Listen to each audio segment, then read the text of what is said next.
567. hadis.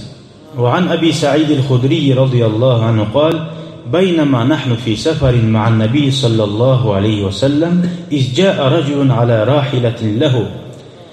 Abi Sa'id el-Hudri aytadi, bir kere biz peygamber bilan safarda dikti. Bir kişi geldi, o'zini tuyasida bilan. Faja'ala yasrifu basarahu yaminan va shimalan. O kişi deb aytadi, kelgan kishi. Ko'zi bilan o'ng yoqqa da qaray va so'l yoqqa da qaray.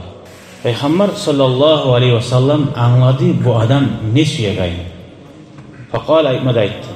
Man kana ma'ahu fadlu zahrin falya'ud bihi ala man la zahra lahu. Kimni artık zatı varmasa da belki aşamiliği ya da bir başlatı varmasa ya da tüyasına salagan zatı ağır salip olmayı tüyasına izleyip bir daha adamın tüyasını salmaga. Bir adamlar bula yolda adam masalan kabinet toktagan aragan ya kimi maşina salip alıp arayacak adam dedi. Buna şu makna kardeşler. Yalnız bu hadisini unutup hadiste o zaman bulgan zat deb ötker uymataraktı bu.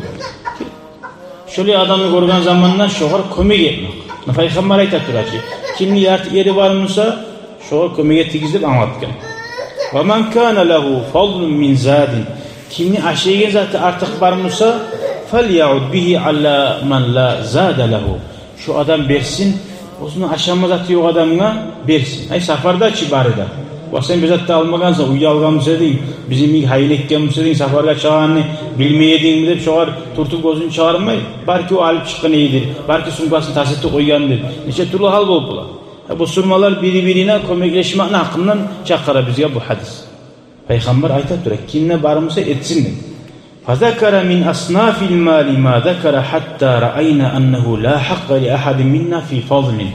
Her türlü zatlardan peygamber ayta turup deyip kimni şu zatı artık Musa şu yoldaşına versin, kimni şu zatı artık Musa yoldaşına etsin hep ayta turup vallahi biz oylaştık diye ashabalar.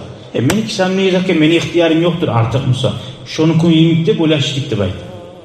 Şonca peygamber birbirine yo'q etib bo'lgan musulmonlarning hallari. Şu dinimiz nechik birovni urshamoq, ko'maklashmoq, nechik aru nizam bilan qurilgan şu hadis anlatadi.